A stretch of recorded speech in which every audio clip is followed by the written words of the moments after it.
పేదల బతుకుల్లో వెలుగులు నింపేందుకే ఎన్టీఆర్ సామాజిక పెన్షన్ ఆధారం లేని వృద్ధులు, వితంతులు, దివ్యాంగులకు నెల 1వ తేదీనే ఇంటికే పెన్షన్ అందించడం కూటమి ప్రభుత్వ నిబంధనలకు నిదర్శనమని జగ్గంపేట ఎమ్మెల్యే జ్యోతుల నెహ్రూ స్పష్టం చేశారు. బుధవారం కిర్లంపూడి మండలం కృష్ణవరం గ్రామంలో గ్రామ అభివృద్ధి కమిటీ చైర్మన్ బోదిరెడ్ల సుబ్బారావు ఆధ్వర్యంలో జరిగిన పెన్షన్ పంపిణీ కార్యక్రమంలో ఎమ్మెల్యే నెహ్రూ నేరుగా లబ్ధిదారుల ఇళ్లకు వెళ్లి పెన్షన్లు అందజేశారు. కొత్తగా మంజూరైన మురా దుర్గాబాబు, కామన కరుణావతి తదితరులను కలిసి యోగక్షేమాలు తెలుసుకున్నారు. ఈ కార్యక్రమంలో బోదిరెడ్ల సుబ్బారావు, సూర్య కన్స్ట్రక్షన్ ప్రాజెక్ట్ మేనేజర్ వంశీ, తూము కుమార్, చదరం చంటిబాబు, భూపాలపట్నం ప్రసాద్, పాటంశెట్టి మురళీకృష్ణ, కుర్ల చిన్నబాబు తదితరులు పాల్గొన్నారు. ఈరోజు ఏదైతే బలహీన వర్గాలకి ఆనాడు ఎన్టీ రామారావు గారు ముఖ్యమంత్రి దగ్గర నుంచి ఈనాడు చంద్రబాబు నాయుడు వరకు కూడా అందిస్తున్నటువంటి సంక్షేమాన్ని 30 రూపాయలతో మొదలైనటువంటిది ఇవాళ 4 రూపాయలు అవడమే కాకుండా 4,000 రూపాయలు అవడమే కాకుండా వికలాంగులకు 6, 10, 15 ఇంత సంక్షేమాన్ని ఈ దేశంలో ఏ ప్రభుత్వం కూడా ఇవ్వనటువంటి పరిస్థితి. అదొక ఆంధ్రప్రదేశ్లోనే జరుగుతున్నటువంటి పరిస్థితి. దాన్ని ఇవ్వడం ఒక ఎత్తు అయితే, ఎట్టి పరిస్థితుల్లోనే కూడా గతంలో కాకుండా 1వ తారీఖునే ఈ పెన్షన్ ఇవ్వడం, దాన్ని స్వయంగా ప్రజాప్రతినిధులుగా మేమందరం కూడా పర్యవేక్షించడం, ఏ రకంగా ఇస్తున్నారు ఏంటి దీని మీద అని చెప్పేసి పర్యవేక్షించడం మా నాయకుడు చంద్రబాబు నాయుడు గారు చేయడం అన్నదే సామాన్యుల మీద, సంక్షేమం మీద తెలుగుదేశం ప్రభుత్వానికి, కూటమి ప్రభుత్వానికి ఎంత ప్రత్యేక అభిమానం ఉంది అనడానికి ఈరోజు తీసుకునేటటువంటి కార్యక్రమం ఒక నిదర్శనం. దాన్ని ఇవాళ కృష్ణవరం గ్రామంలో మనం ఈ ఫంక్షన్లు ఇవ్వడం జరిగింది. తదుపరి సుమారు 30 సంవత్సరాల క్రితం ఇక్కడ కాలువలు నీరు పారకపోతుంటే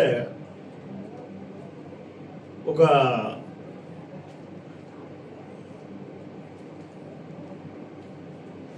దాన్ని ఏర్పాటు చేయడం జరిగింది.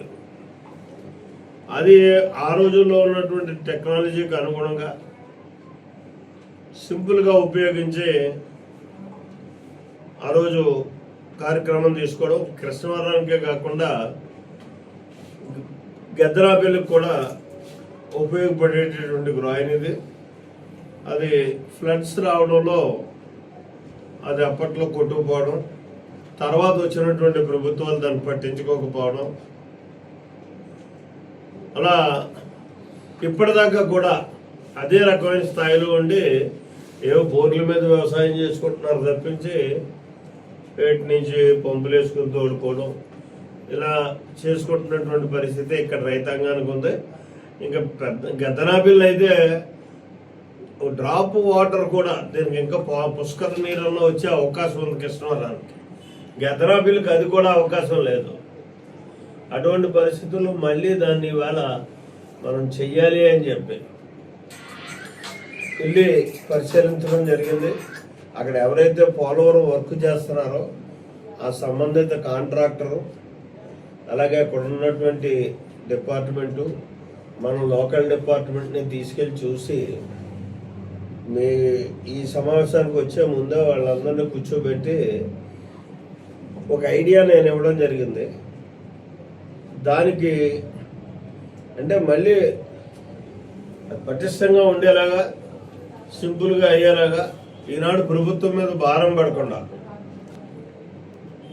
దాన్ని పోలవరం కాంట్రాక్టర్ ఎవరైతే ఉన్నారో ఆ కాంట్రాక్టర్నే చేసి పెట్టమని చెప్పి, ఇక్కడ మీ దగ్గర మిగిలిపోయినటువంటి మెటీరియల్తో మీకు డబ్బు కాదు, అది మాకేమో ఒక 1000 ఎకరాలు సాగు అయ్యేటటువంటి పరిస్థితి ఉంటుంది కాబట్టి దాన్ని చెయ్యాలి అని చెప్పి రిక్వెస్ట్ చేయడం, దానికి పై అధికారులు వాళ్ళ చేస్తారు చేయించడానికి ప్రయత్నం చేస్తానని చెప్పేసి కూడా సంబంధిత వాళ్ళ డిపార్ట్మెంట్ కాంట్రాక్టర్ డిపార్ట్మెంట్ చెప్పడం జరిగింది. మా డిపార్ట్మెంట్ కూడా మేము కూడా మా దగ్గర నుంచి నేను కూడా స్వయంగా ఆయన వెళ్ళి రిక్వెస్ట్ చేస్తాను.